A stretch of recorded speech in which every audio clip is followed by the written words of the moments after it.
da Pastor, tem uma dúvida. Da outra vez que o senhor foi corrigir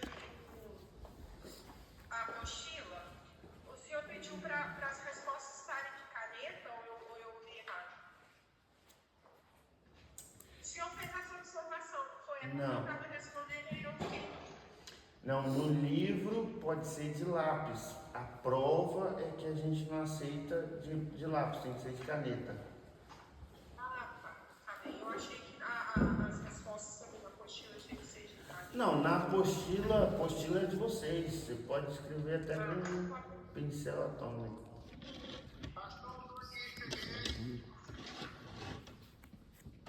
Pai do Senhor, não sei, você tá aí? Nem reparei, rapaz. Amém. Glória a Deus. Vamos orar então? Rapaz, o pastor Laí tá com a cara de bravo ali, ó.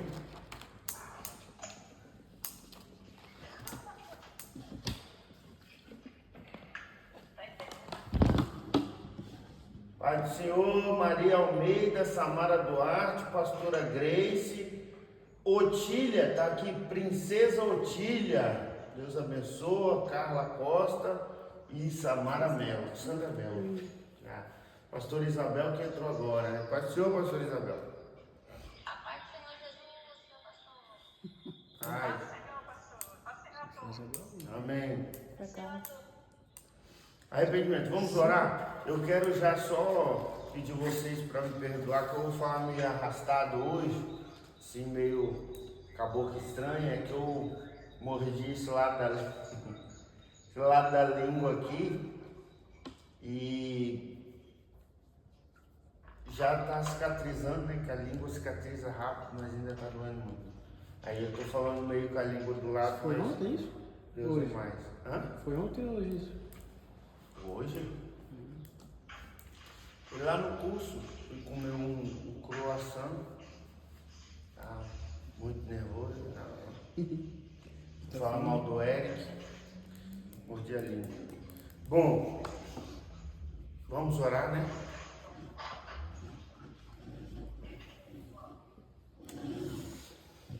Bom, Senhor, graças te damos, Pai, por mais esta oportunidade de estarmos aqui reunidos para aprender mais da Tua Palavra, Senhor. Meu Deus, abençoa, Senhor, a vida, Senhor, dos Teus filhos que estão aqui presentes, Senhor, fisicamente os que estão presentes, Senhor, virtualmente. Deus, em nome de Jesus, vai ao encontro, Senhor, de cada um de nós, meu Deus. Em nome de Jesus, Senhor, supra, Senhor, todas as necessidades de cada um dos Teus filhos, Pai.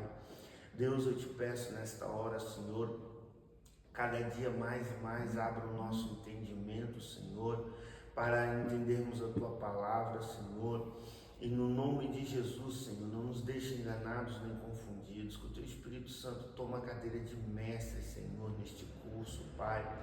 Deus, que a Tua graça e a Tua misericórdia seja sobre as nossas vidas e que cada aluno, Senhor, em momento oportuno possa, Senhor, meu Deus, lembrar, que o Teu Espírito Santo possa trazer à memória, Senhor, tudo aquilo que eles têm aprendido aqui, Senhor, meu Deus, da Tua Palavra, Senhor, que possamos, meu Deus, Pai, explicar, Senhor, a razão da nossa fé, Senhor, que possamos, Senhor, socorrer vidas, meu Deus, que precisam de auxílio, Senhor, na Tua Palavra. Deus, em nome de Jesus, capacita cada um, honra a fé dos Teus filhos, é o que eu te peço e desde já te agradeço em nome de Jesus. Amém.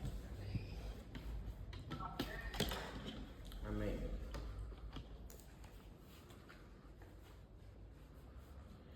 Página 26.3.1, arrependimento. Bom, primeiro eu quero saber o que é arrependimento.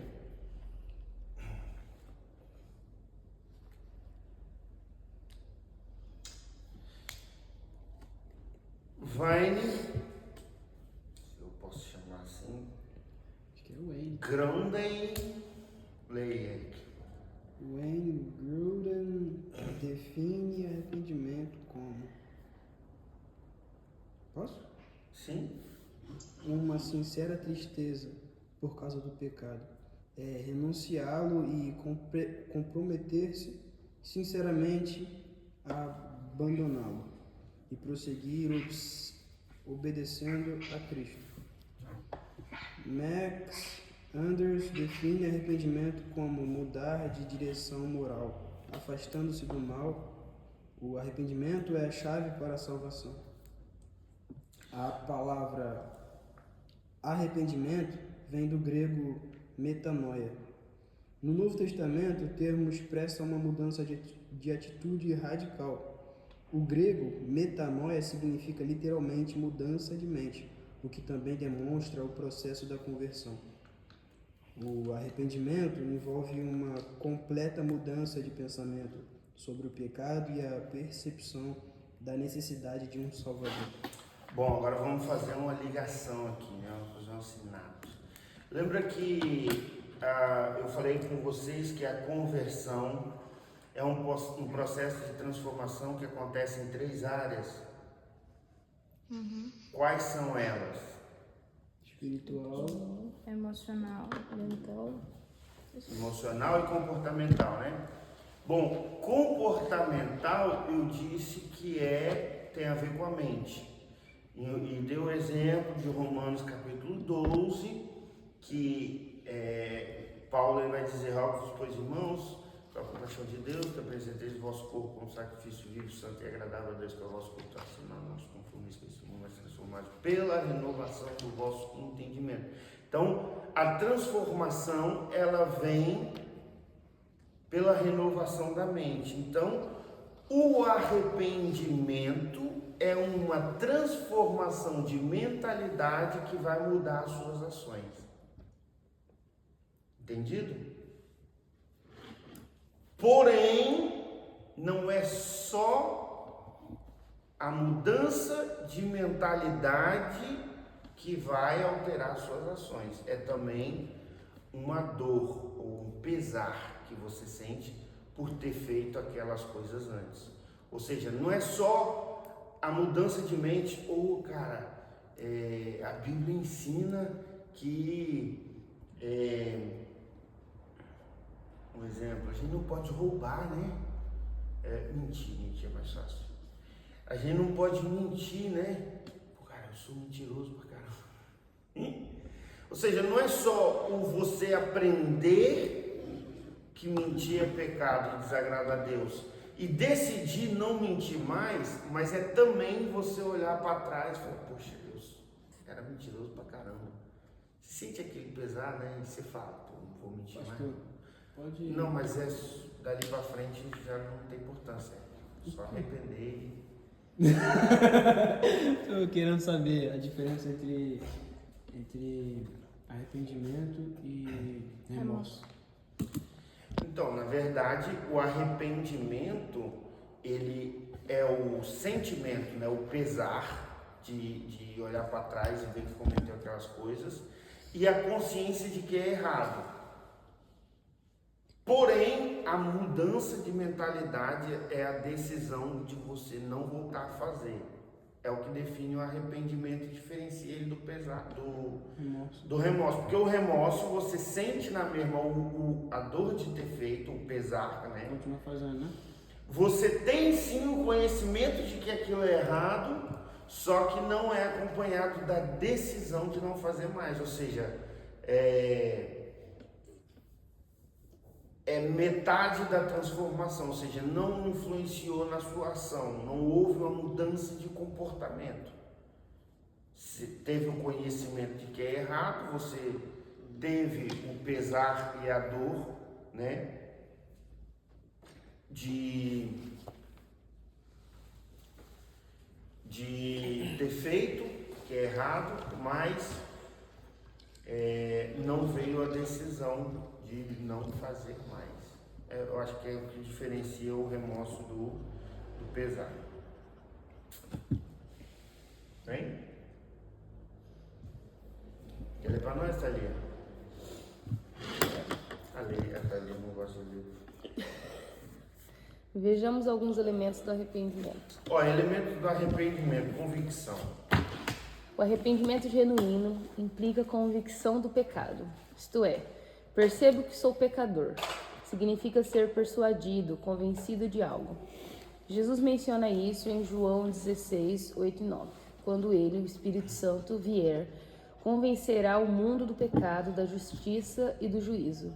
Do pecado porque não creem em mim. Isso significa que o primeiro passo para alguém mudar a mente em relação a Deus é convencer-se de que é pecador. E o homem na condição de pecador precisa de um Salvador. Bom, como você pode sentir um pesar por ter feito algo de errado se você não acha que aquilo é errado? Né? Ou seja, você precisa ter a convicção de que é errado, ou seja, você está convencido, poxa, mentir é errado, entristece a Deus. Você ter essa convicção é que vai te levar ao arrependimento ah, pastor, mas tem algumas coisas que eu faço, uai.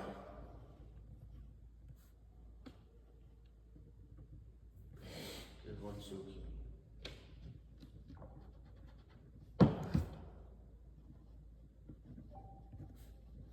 Estão me ouvindo?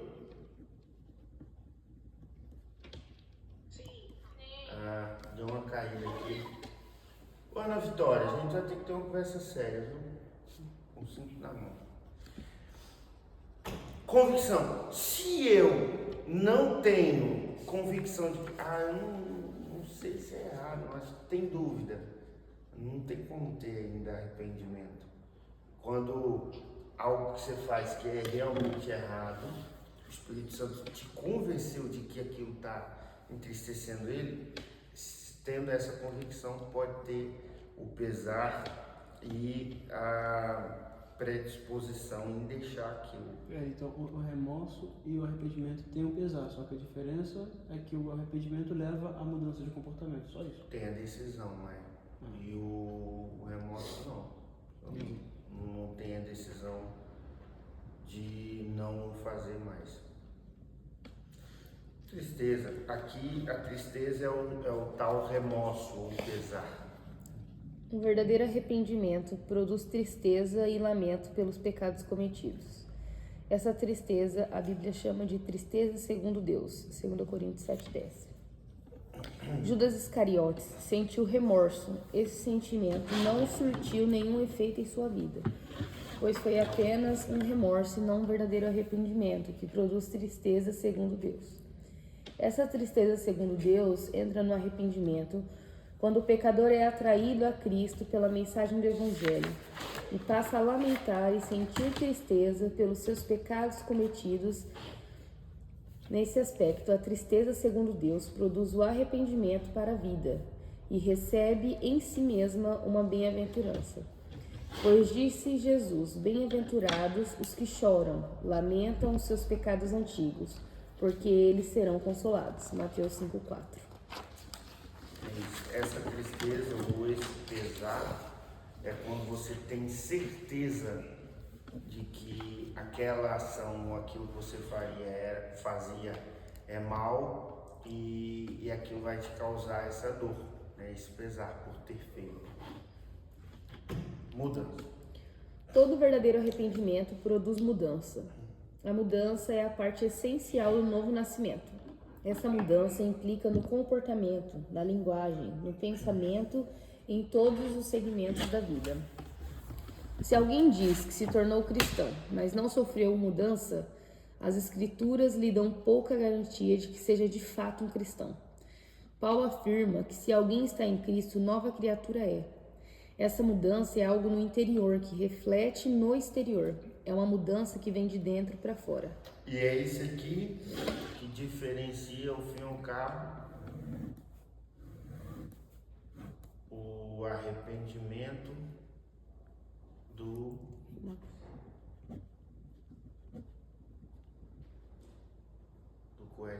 Do remorso. Não? Remorso? É o cabo? Que isso? O que você falou a diferença entre o arrependimento E remorso. e o remorso? Então, é isso aqui que diferencia. No remorso não tem a mudança, no arrependimento tem mudança de atitude. Certo? Perdão. Pastor,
Uai, ficou muda? Seu microfone ficou mudo, Tayane. Alguém deve ter silenciado ela. Não. Tailane? Não pode não, não dá não, nem eu. Dá sim. Tailane? É só apertar a carinha e segurar. Ah, tá, estabelecer ligação, porque a internet tá fraca. Sua internet... Eita, caiu tudo. Tailane? Só deve estar falando. De repente parou aqui, travou e caiu do meu lado, não sei se caiu do lado de todo mundo. Mas você falou...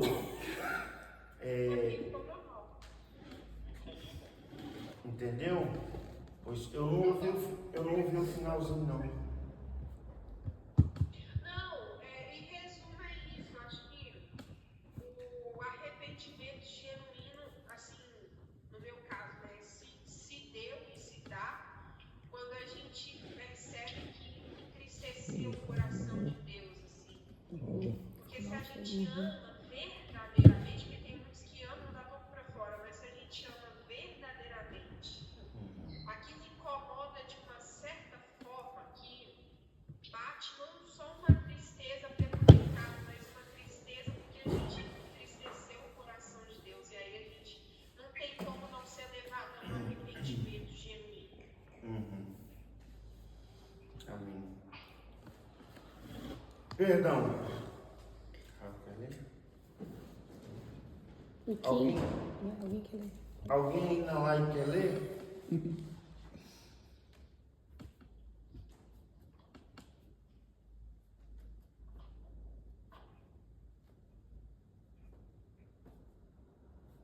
Um de cada vez, gente.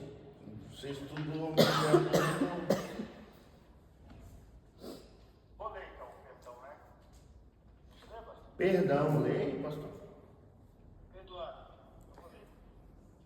Quem corre as suas transgressões nunca prosperará, mas o que confessa e deixa alcançará misericórdia.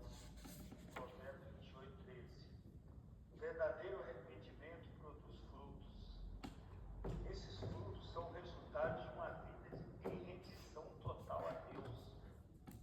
O verdadeiro arrependimento pede que continuemos carregando nossa culpa depois de Deus nos ter perdoado. O pecador arrependido tem certeza que seus pecados são perdoados. Esse perdão é uma certificação da nossa dívida impagável que Cristo pagou.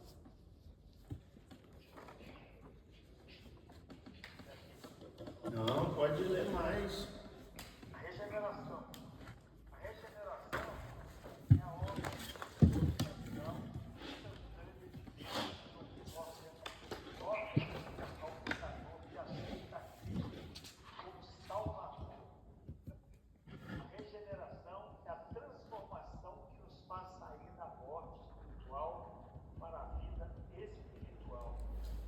A obra da regeneração, do novo nascimento, é uma obra exclusiva de Deus.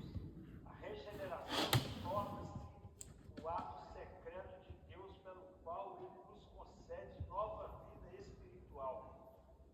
A necessidade da regeneração. Jesus não deixou dúvida quanto à indispensável necessidade do novo nascimento. Não te maravilhes de ter dito, necessário é nascer de novo. João 3:7. O rei instituiu o doutor Nicodemos, mestre da lei de Israel e um membro do Sinédrio. Existe uma necessidade de um lavar renovador, regenerador do homem. 3:5. Pois sabemos que o homem é incapaz de salvar a si mesmo, pois está espiritualmente morto. Importância da regeneração. Pera aí, pastor, aí. A aqui quando Deus fala com Nicodemos, tem uma redundância aí que é salvar-se a si mesmo, né? Porque salvar-se é a si mesmo. Não tem como eu salvar-se ao outro. É um pleonasmo. Mas é assim, quando Deus ele fala com Nicodemos, Nicodemos pergunta: Senhor, o que é necessário para que eu tenha a salvação? Nicodemos, ele entende que ele precisa dessa regeneração, né, dessa transformação na vida dele para ele ser salvo. E a resposta que ele vai ter é: vos é necessário nascer de novo.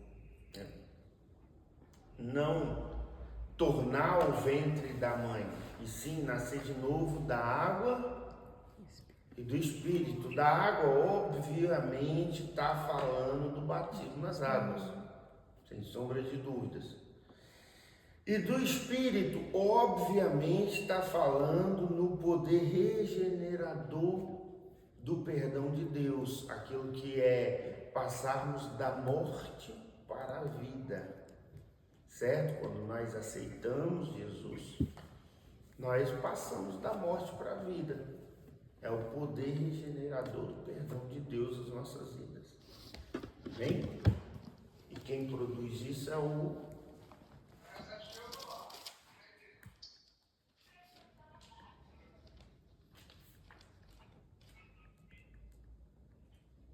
Ah, não. Posso silenciar a conversa da Carol. A importância da regeneração. Vamos lá. O pastor, o Espírito que Jesus está se referindo aqui é o Espírito Santo. Continua ou dali? Espera aí, pastor. É o que? Aqui está escrito: na verdade te digo que aquele que não nascer da água e do Espírito não poderá entrar no reino de Deus. Está falando aqui do Espírito Santo. É maiúsculo. É o que eu disse. O poder regenerador do perdão é passarmos da morte para a vida. Quem opera isso é o Espírito Santo. Espírito Santo. Né? A importância... Por que? Agora eu fiquei intrigado. Por que o seu dá e o meu não dá? Não sei, eu aperto seguro em cima da pessoa e aparece a opção. Alguém abre. Abre aí, Tailândia. Se o telefone, o pastor lá aí está aberto. Vai lá, tudo aí. Aí, lá em cima. Uau, o meu não dá. Por que não? Foi eu que fiz a chamada. Esse é o meu.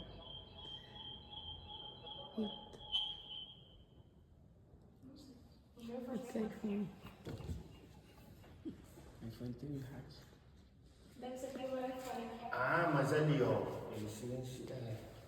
Ele silencia pra você, eu acho. Tá bom. Vamos lá, siga. Pastor Laí, quer ler mais um? Tá bom de leitura hoje. Tem que abrir o microfone aí. Eu silenciei.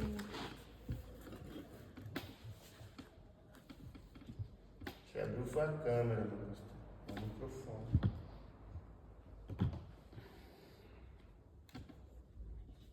Isso. Maravilha. Por quê? Me responde. Quem vai responder? Isso é uma pergunta. Porque a gente precisa ser salvo. Porque sem ela ninguém será participante do reino de Deus. O Eric tá bom de leitura hoje também. Aí, porque sem ela ninguém será participante do reino de Deus.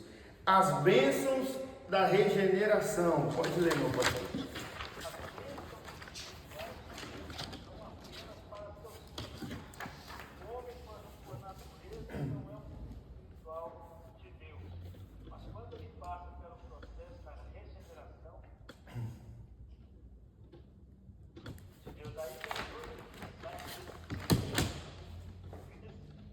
Não sou não.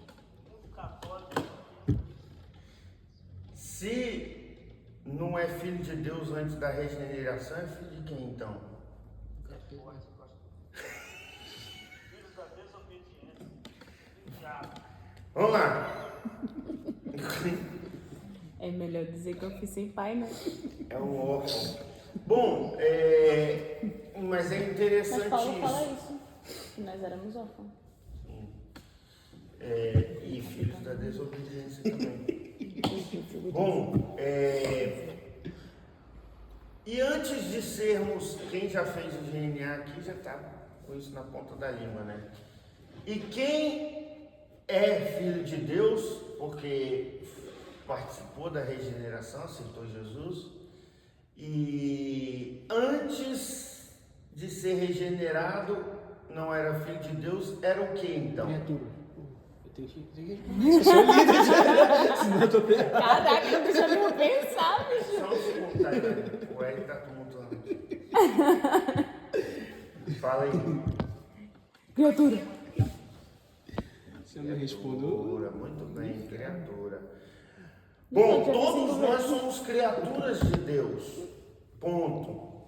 Mas quando nós somos regenerados, nós passamos a ser filhos de Deus. Certo? É filho por adoção? Não interessa. Somos coparticipantes da herança de Cristo. O que é isso? Somos co-herdeiro. O que é um co-herdeiro? Herdar juntamente com alguém. Não. Herdeiro O que é junto um co-herdeiro? É junto. Herdeiro junto com o herdeiro. É irmão. Tipo, co-pastor O é pastor. O co é uma abreviatura de com, né? É só Com significa junto, é com fulano ou junto com fulano. Por isso que tem o copiloto, é quem pilota junto com o piloto. Então ele é o copiloto. O co-pastor é quem pastoreia junto com o pastor. Então é o co-pastor. Então o co-herdeiro é quem herda junto com o herdeiro. Na verdade, o herdeiro é Cristo, mas nós vamos herdar junto com ele. Então nós somos Por isso que eu disse, o herdeiro do herdeiro. co-herdeiro. Herdeiro do herdeiro. Vamos lá. Não, contrário. Fala, mas quando passa pelo processo da regeneração, ele torna-se imediatamente filho de Deus. Está lá em João 11, 12, 13.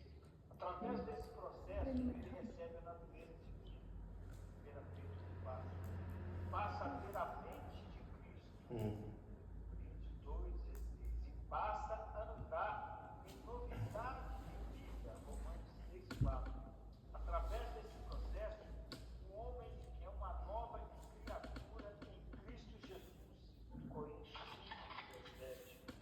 Nesse caso, a regeneração é uma vivificação de Deus no ser humano, tornando-se um poder de Deus na vida do homem. Na regeneração do homem, a alma entra em um novo estado e é introduzida.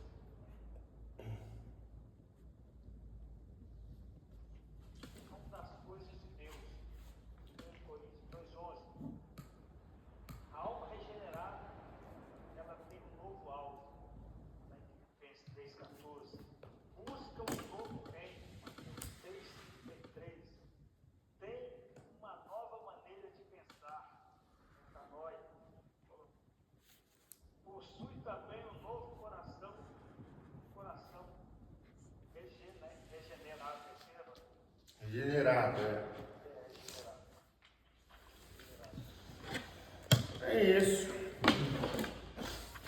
Nova criatura sou eu. Amém. Que é o arrependimento. Que são 4.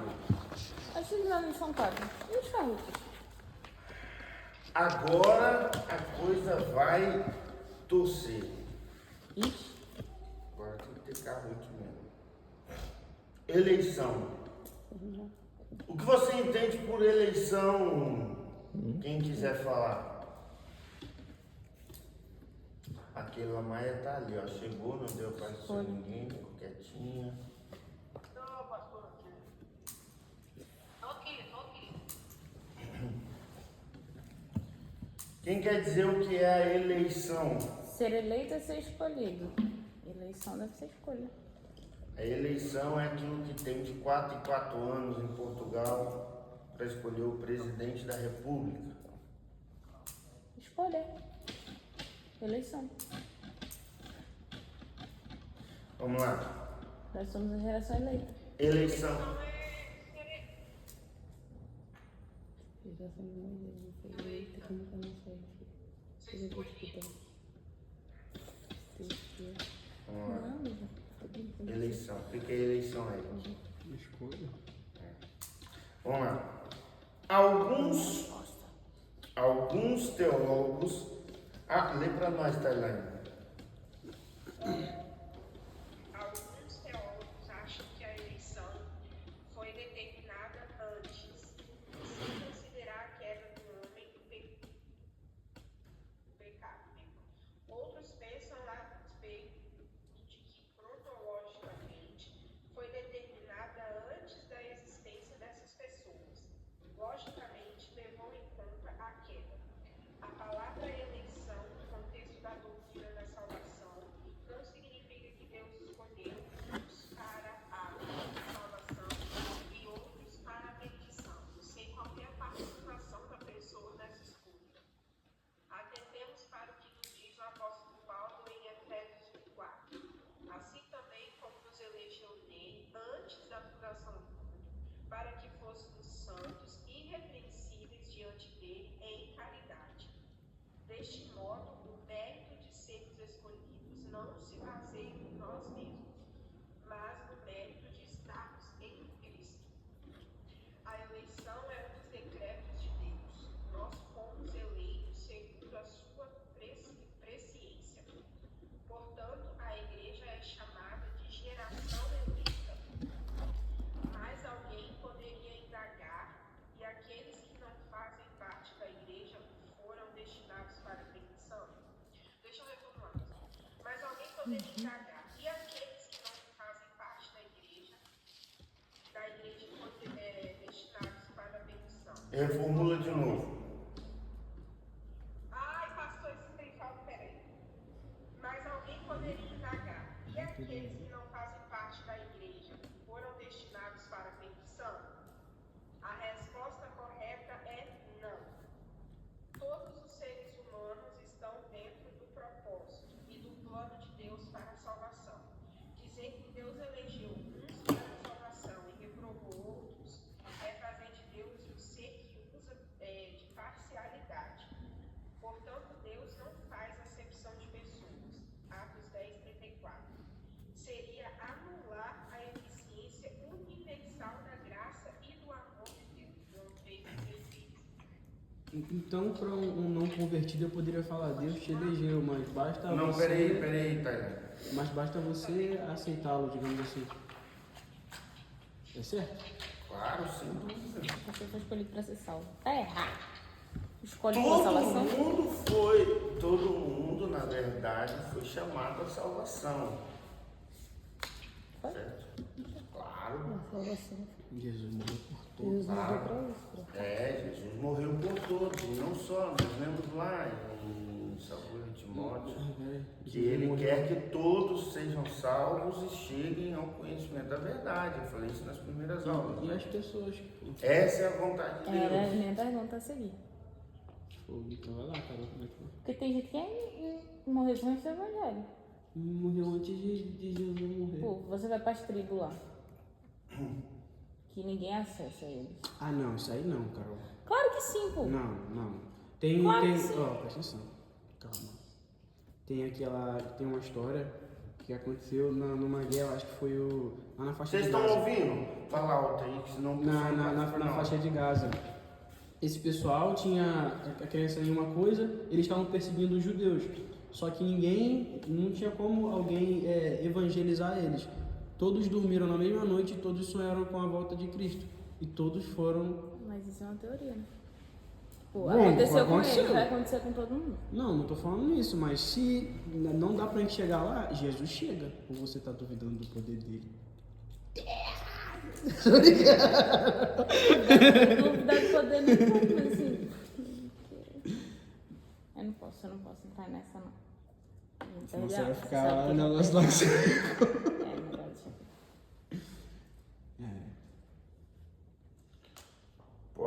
Pode ler, Tainá.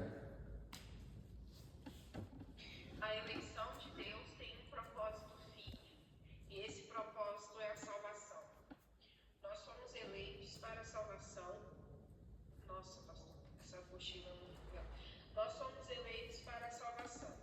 O propósito, o próprio Jesus disse: Deus enviou o seu Filho ao mundo, não para que condenasse o mundo, mas para que o mundo fosse salvo por ele. Mundo aqui é generalização da raça humana, não é mundo no sentido de pessoas desviadas, certo? É mundo no sentido globo, ou seja, generalização da raça humana. O mundo inteiro. Pode? A eleição é cristocêntrica. O que é cristocêntrica? Esse R tá errado, não tá? Tem um monte de coisa errada aqui. Cristo, no segundo parágrafo do outro. O que é cristocêntrica? Quem vai me responder? 36. Mas está errado, tem muita coisa errada nesse livro, mas está escrito errado, é cristocêntrica.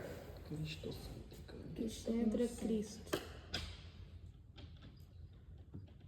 É quando Cristo está no centro do propósito, no centro de algo, de alguma coisa. Cristocêntrica é Cristo no centro, certo? Acho que sim. Pronto. A eleição é cristocêntrica, justamente por causa disso, porque Jesus diz: eu sou o caminho, a verdade e a vida. Ninguém vai ao Pai se não for por.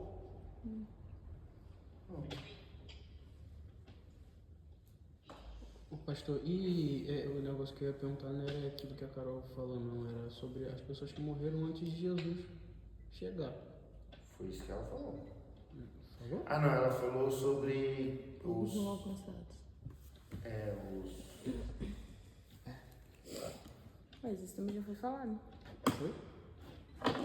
Que Jesus foi no inferno pregar pra, tipo, deixar claro pra eles o porquê que eles estavam sendo condenados. Pra quem morreu em pecado, mas quem, por exemplo, fez os sacrifícios na altura deles, eles tinham que fazer sacrifício pra ser remitido dos pecados. Se a pessoa tivesse um pecado e tivesse feito sacrifício, Mas a pregação lá não era pra conversão, porque eles já estavam não, no era pra inferno informar.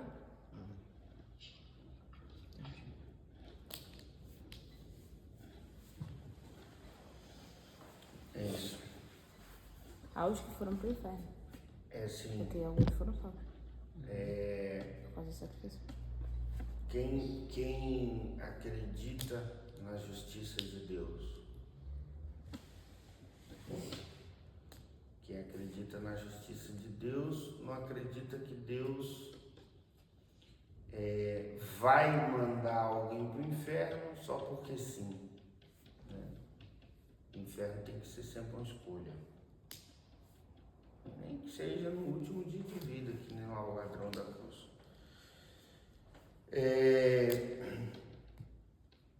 Agora, há uma realidade que nós não podemos invalidar.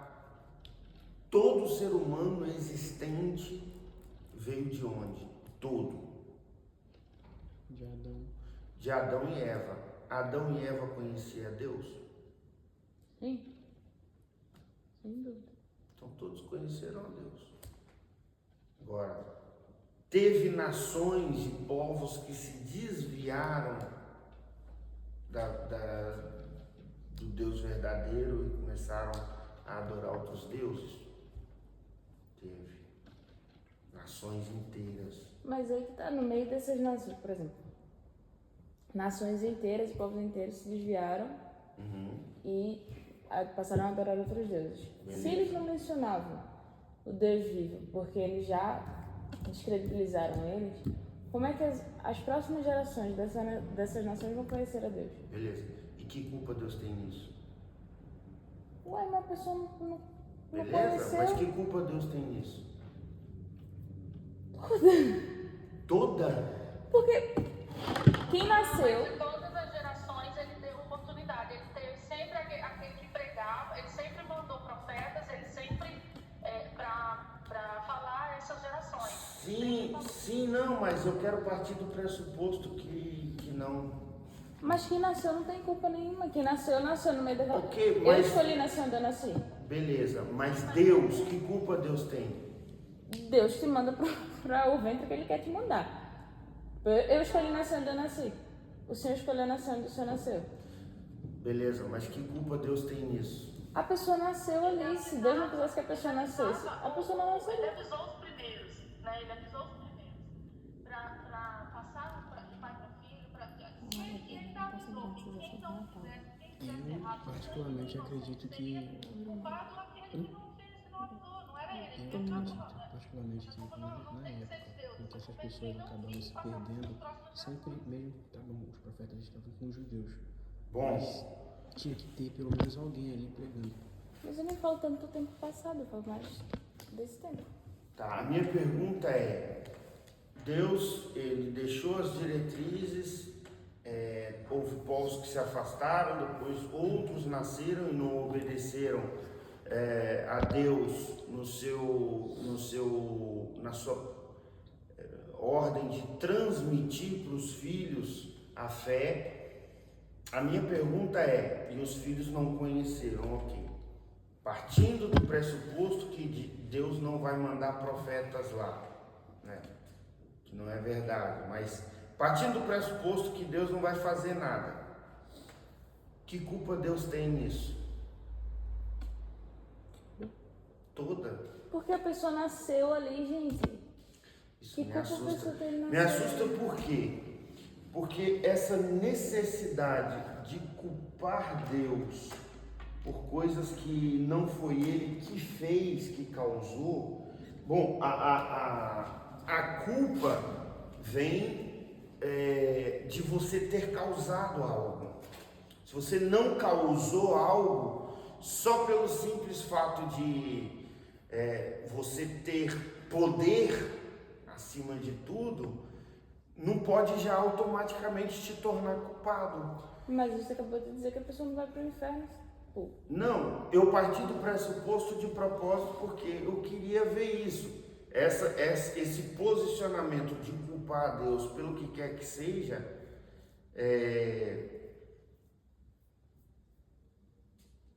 me assusta.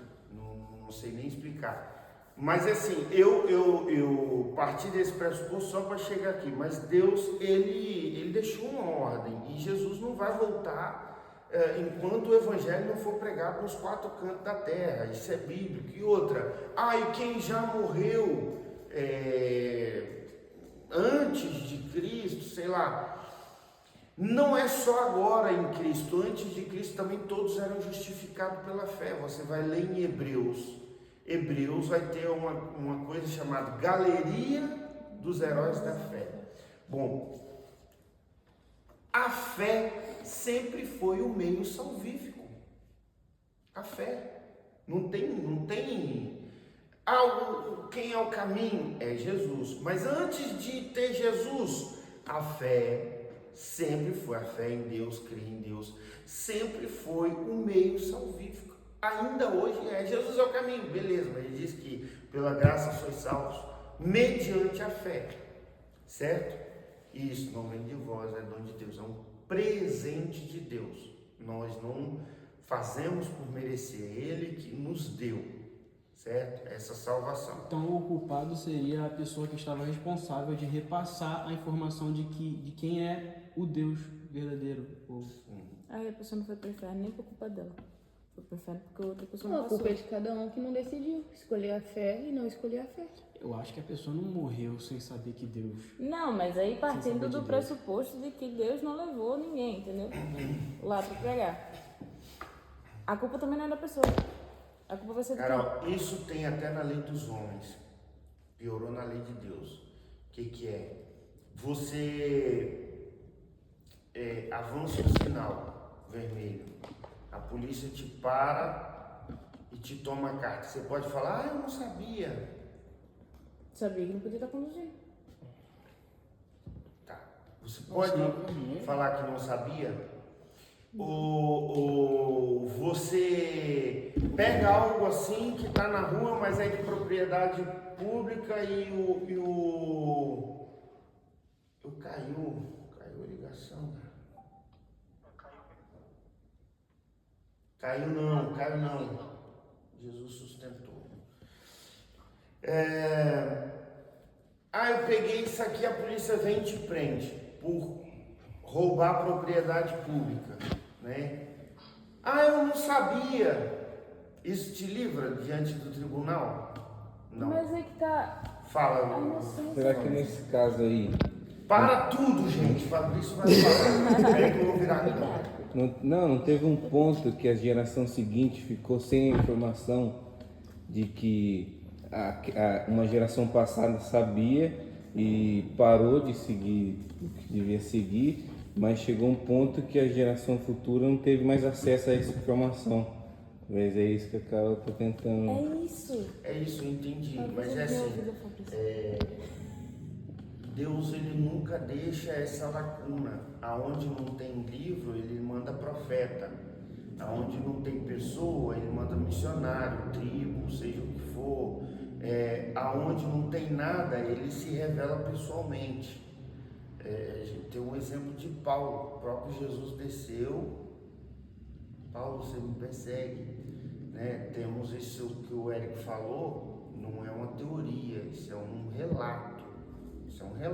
Não, mas o que eu falo que era teoria era não o que aconteceu com eles, mas tipo, pensar que aquilo acontece com todos. Não foi isso. Não, o que acontece todos não, mas o que aconteceu que ele relatou, isso é um relato.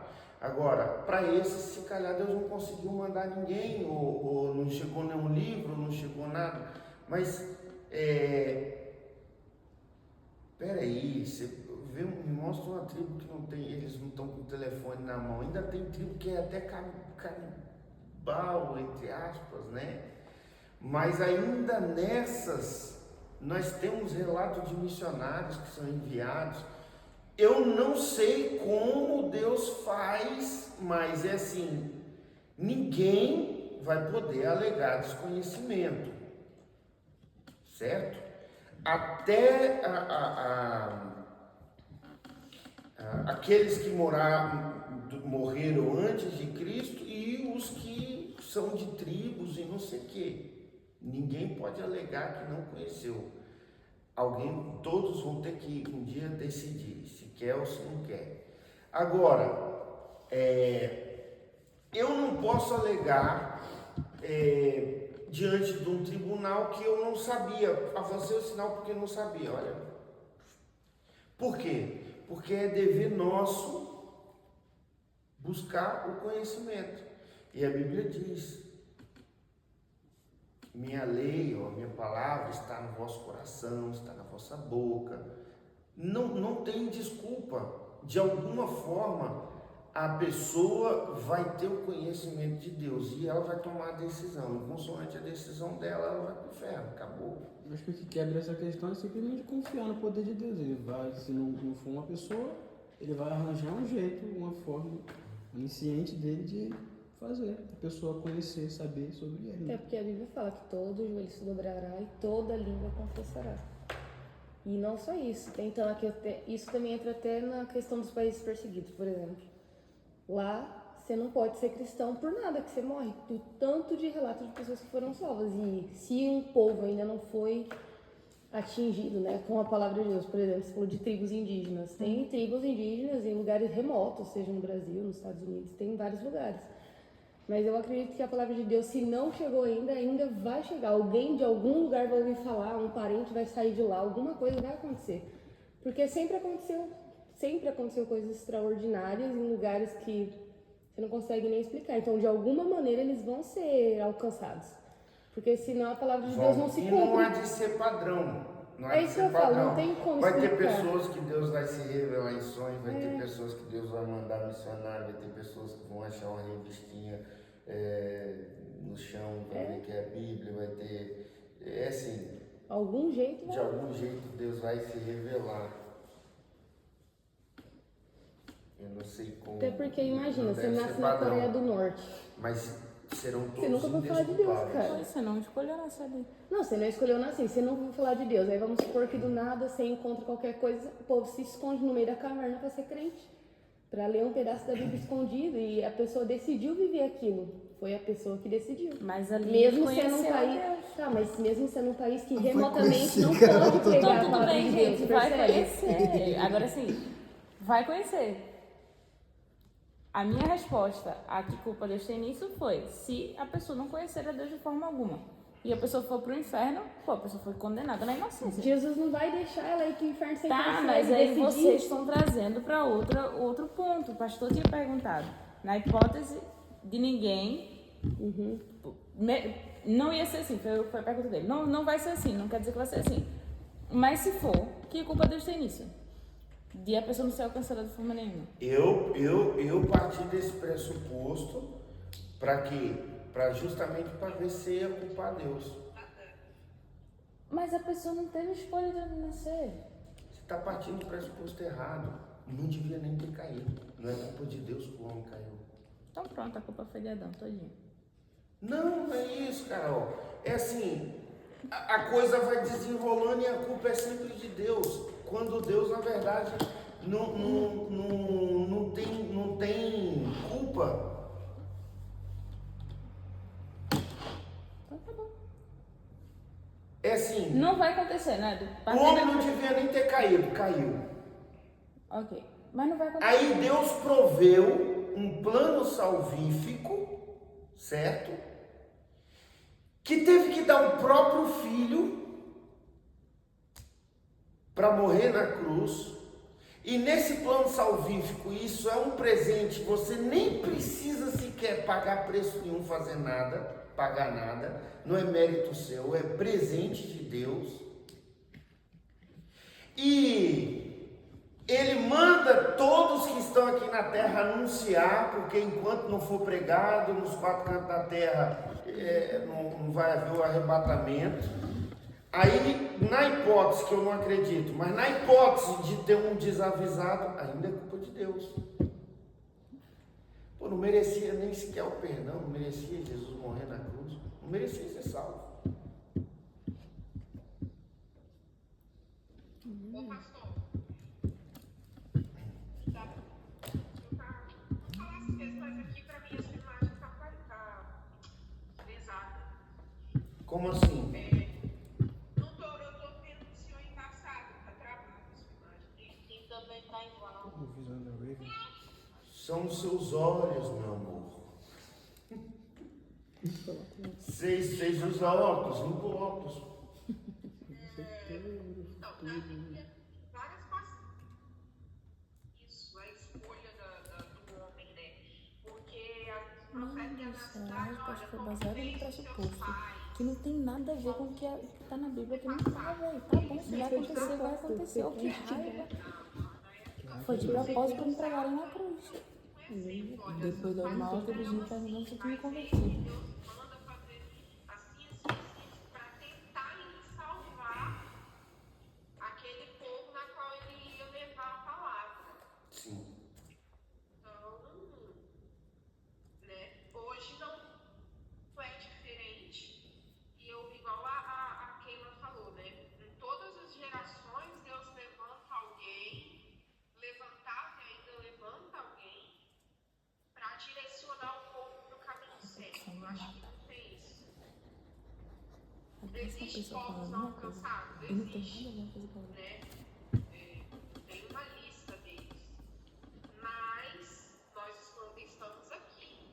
Né? O Senhor, por exemplo, levanta missionárias, levanta evangelistas. Deus sempre está instruindo para levantar alguém para levar a palavra. Né? Basta a pessoa se colocar na posição, comprar passagem e partir. Sim. A realidade é assim, desde Adão, quando o homem pecou, Deus no proto-evangelho anunciou Cristo, né? Que a semente da mulher esmagaria a cabeça da serpente. É sempre pela fé. Porém, no Velho Testamento, é a fé no Messias prometido. E no Novo Testamento, é pela fé no Messias revelado.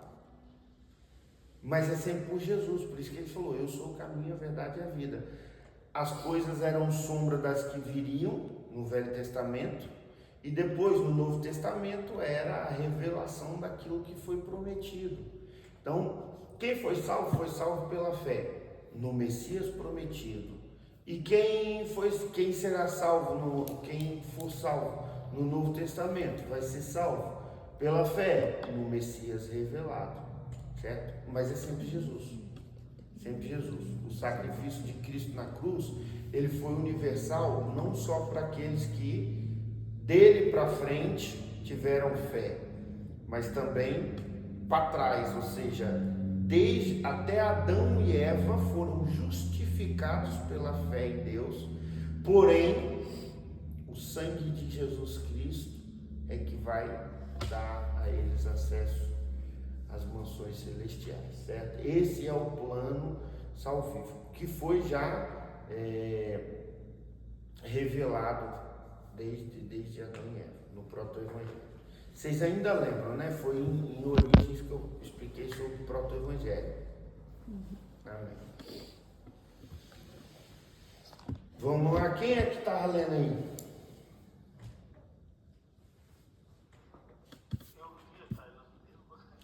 É a Tailane. Tailane, lê aí.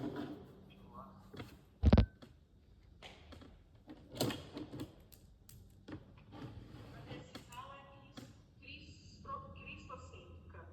Nós somos eleitos nele, Cristo. Além da salvação, a eleição santidade. Paulo nos diz que fomos eleitos para que fôssemos santos e irrepreensíveis diante dele, Jesus, em caridade. O propósito de Deus, já antes da criação do mundo, foi nos eleger em Cristo, que de uma certa forma foi o primeiro eleito de Deus. Portanto, somos chamados eleitos e fiéis. Apocalipse 17, 14. Continuar? Pode. 4.1 Redenção. Em que temos a redenção pelo seu sangue, a remissão das ofensas segundo as riquezas da sua graça. Mas vós Deus, em Jesus Cristo, o qual para nós foi feito por Deus, sabedoria e justiça, santificação e redenção. 1 Coríntios 1:3.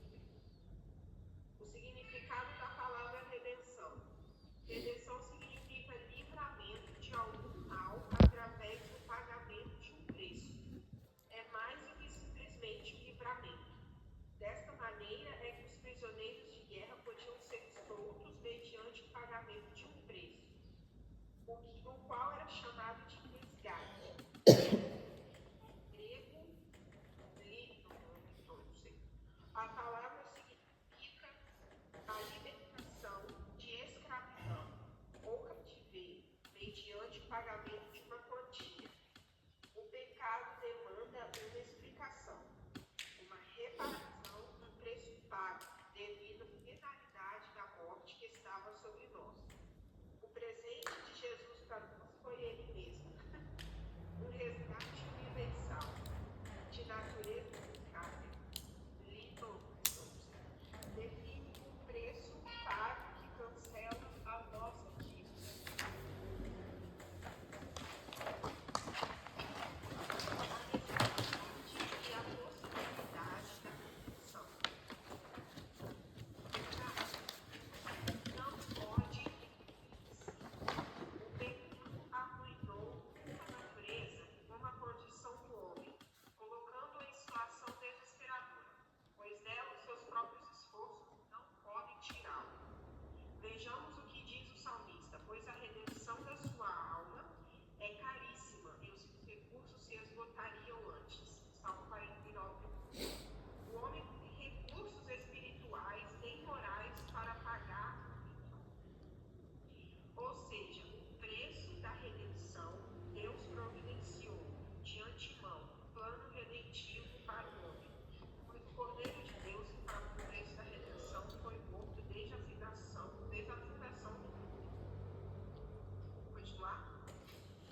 Não, vamos parar aqui.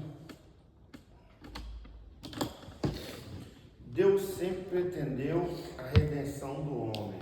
Vamos parar aqui no B. E se calhar a gente volta no hora. Bom,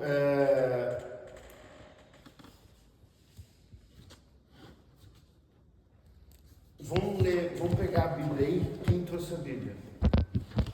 Vamos ler alguns versículos.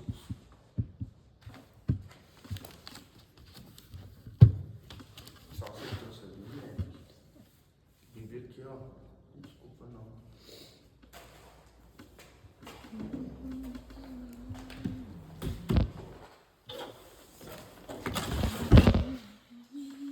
Então vamos lá. Quem tiver Bíblia aí em casa, pode ler.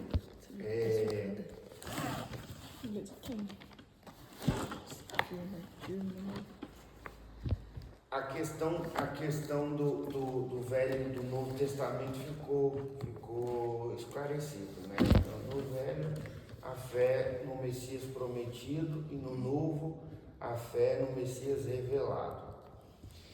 Agora vamos meditar um pouquinho nessa questão e vamos forçar, eu não acredito, mas vamos forçar a ideia de que poderá alguém nunca ter escutado falar em Cristo, ou na salvação, ou em fé em Deus, por circunstâncias adversas. A Bíblia diz que já desde Adão tem o proto-evangelho que foi anunciado, e a responsabilidade de transmitir a fé de pai para filho. Nós tivemos uma ocasião em que o mundo se depravou completamente e Deus colocou Noé, sua família, os bichinhos na arca, e foi a partir da família de Noé, mais uma vez, pessoas que conheciam a fé em Deus, certo? Começou deles novamente a povoar a terra. Bom, se nós lermos em Salmos 19, os céus proclamam a glória de Deus e o firmamento anuncia as obras de suas mãos. Nós vamos ver o salmista falando que em tudo Deus se revela, de certa forma, né? Depois, nós temos na lei a obrigação, a lei de Moisés, de o pai transmitir para o filho o conhecimento da palavra de Deus, que é a fé. Nós temos no Novo Testamento, depois de Jesus, a igreja recebendo a responsabilidade da evangelização, porque Deus Jesus ele falou: ide por todo mundo, pregai o evangelho a toda criatura, todo aquele que crê for salvo, que crê e for batizado será salvo, quem não crê será condenado. E tem todo esse processo que Deus foi desenrolando para quê? Para que a pessoa, por meio da fé, possa ser salva. Mas com tudo isso, se entretanto tudo falhar, até Deus falhar em se revelar para alguém, vamos supor que Deus ele permita realmente aquela pessoa morrer num estado de total ignorância relativamente à fé. Vamos ponderar essa situação? Não estou dizendo que eu acredito nisso, mas vamos ponderar essa situação. Primeiro, eu não diria que seja culpa de Deus, mas o que biblicamente eu iria considerar? Primeiro, eu iria considerar a justiça de Deus, certo? Paulo, o que Paulo fala sobre o pecado? Aonde não há lei, não há. Poxa, ninguém sabe. Aonde não há lei, não há pecado. Por que onde não há lei, não há pecado? A pessoa não vai saber o que é errado, o que é certo, teoricamente. Como que ela vai saber que ela errou? Por causa da ignorância. A falta do conhecimento. E tendo a ideia de que Deus é um Deus justo, né? Abri aqui em Salmos 89, 14. A Thalia pode abrir em Lamentações 3, 22. A Carol pode abrir em 2 Pedro 3, 9. 89, 14? Mas pode ser que telemóvel não, tem que ser mesmo nessa Bíblia.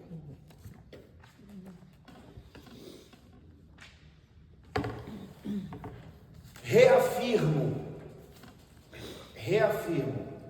Salmos 89, 14. Tá? Quer ler para nós? 2 Pedro o quê? 2 Pedro 3, 9. Justiça e Alto, juízo. né? Alto. Justiça e juízo são a base do seu trono. Misericórdia e verdade irão adiante do teu rosto. Bom, a base do trono de Deus é o quê? Justiça. Justiça, juízo. Ou seja, o trono de Deus é alicerçado na justiça. Deus, ele é um Deus justo. Então, se tudo falhasse e até Deus falhasse em se revelar para aquela pessoa, que eu não acredito, e ela morresse em total ignorância, tendo por base a justiça de Deus, eu acho que Deus não permitiria essa pessoa ser condenada. Primeiro, baseado na justiça de Deus. Segundo, estou ponderando, não estou dizendo que eu concordo com isso. Eu acho que Deus, ele provê uma forma de se revelar a todos. Segundo, quer ler para nós? Lamentações? 3:22? 3:22. As misericórdias do Senhor são a causa de não sermos consumidos, porque as suas misericórdias não têm fim. As misericórdias do Senhor são a causa de não sermos consumidos, porque ela é infinita, não tem fim. Ok. Segundo ponto, falhando tudo, inclusive Deus falhando em se revelar, que eu não acredito. Eu não acredito que esse ser, em total ignorância, desprovido do conhecimento sobre a fé, Deus iria condenar por quê? Por causa da sua misericórdia. Certo? Terceiro, 2 Pedro 3, 9. Carol. O Senhor não demora em cumprir a sua promessa, como alguns julgam. Ao contrário, Ele é paciente com vocês e não quer que ninguém pereça, mas que todos cheguem ao arrependimento. Bom, Ele quer que todo mundo chegue ao arrependimento, Ele não quer que ninguém se perca. Então, baseado, falhando tudo, tendo em vista um ser em total ignorância, baseado na justiça de Deus, na misericórdia de Deus e na vontade de Deus, eu acredito que esse ser não seria condenado. A partir do pressuposto que eu não acredito, certo? Romanos Romanos o quê? Romanos 2, 1. 2, 12. Capítulo 2. Portanto, és inexcusável quando julgas, ó homem, quem quer que sejas, porque te condenas a ti mesmo naquilo em que julgas a outro, pois tu que julgas fazes o mesmo. Pode continuar, filho. E bem sabemos que o juízo de Deus... O juízo de Deus. Paulo vai explicar que Deus julga baseado na luz que a pessoa teve, na clareza que ela tem. Lê. E bem sabemos que o juízo de Deus é segundo a verdade sobre os que tais coisas fazem. É segundo a luz ou a verdade, essa é outra versão, sobre a E verdade de tais coisas. E tu, ó homem, que julga os que fazem tais coisas, Tá bom, volta aí. Sabemos que a justiça de Deus, ou que Deus julga, bem sabemos que o juízo de Deus é segundo a verdade sobre os que tais coisas fazem. sobre a verdade. Tem vírgula aí? Você tá Não, não tem não. desrespeitando. Tem vírgula nenhuma nessa parte. Lê aí, Thalia, nessa outra versão aí pra ver. É Romanos capítulo 2, qual é esse versículo aí? 2, 1. Não, isso aí é 2, 2. Capítulo 2, versículo 2. 2, 2. Lê aí, Thalia, pra ver Tá. se a versão é diferente. Romanos 2, 2. E bem sabemos que o juízo de Deus é segundo a verdade sobre os que tais coisas fazem. Sobre os que tais coisas fazem, ou seja, de acordo com o que a pessoa faz. Ou seja,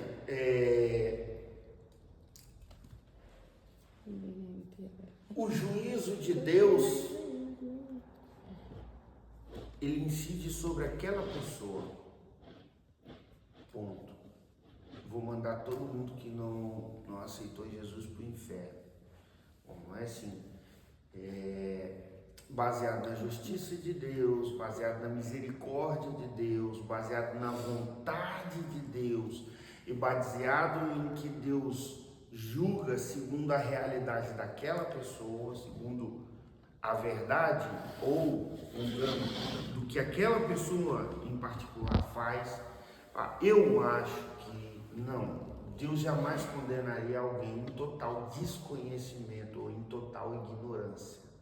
Até porque tem que haver uma decisão. Até porque senão a gente vai invalidar quem Deus é. Se ele é imutável e ele é amor, e que Jesus veio para todos, independente do que a pessoa é, foi ou fez, a pessoa chega na ignorância total e descobre que ela precisa tomar uma decisão. Em algum momento essa decisão vai ter que ser. Eu também acredito assim, de alguma forma Deus se revela sempre a todo ser humano e em algum momento todo ser humano tem que tomar essa decisão. Mas partindo do pressuposto que seria possível tudo falhar, inclusive Deus, eu não acho que Deus condenaria um ser por ser ignorante, baseado na justiça, na misericórdia, na vontade dele, baseado em tudo isso, eu não acredito que Deus o condenaria. E agora, Não. se condenasse também, Deus não é culpado se as coisas estão dando errado. Diria Soares, não é culpado. O desespero é fruto do assim eu não, nada foge ao controle de Deus, Deus das alturas, porque não ser também Deus dos vales. Qualquer coisa assim. Eli Soares, eu gosto desse volume. Vamos orar então, gente? Vamos. Você me empresta o lápis, Eric?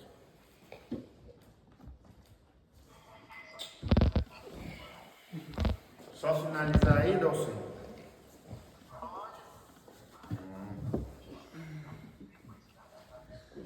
Tá vendo a televisão, Dalcinho? Quando é que você vai? Amanhã de madrugada?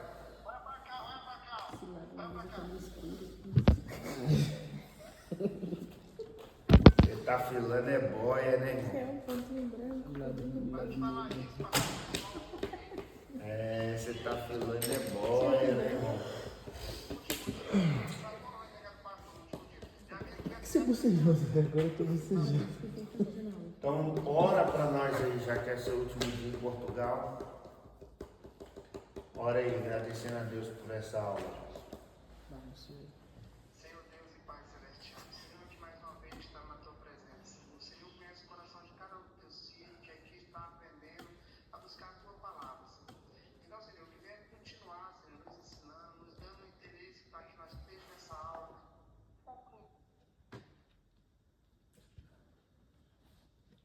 Em nome de Jesus. Pai, para buscar o conhecimento da tua palavra. Senhor, tome tuas mãos a vida de cada um dos teus Em filhos, nome Senhor, de que estão em casa, que estão na sala com o professor, com o nosso pastor Jacques, os que estão esparramados, Senhor, mas que o Senhor venha cuidar de cada um.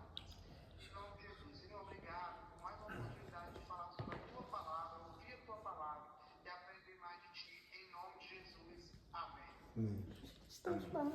Que a graça de Cristo, o amor de Deus, a comunhão e consolação do Espírito Santo seja na vida de cada um que aguarda a vinda de Cristo, desde agora e para todos sempre. Todos digam amém.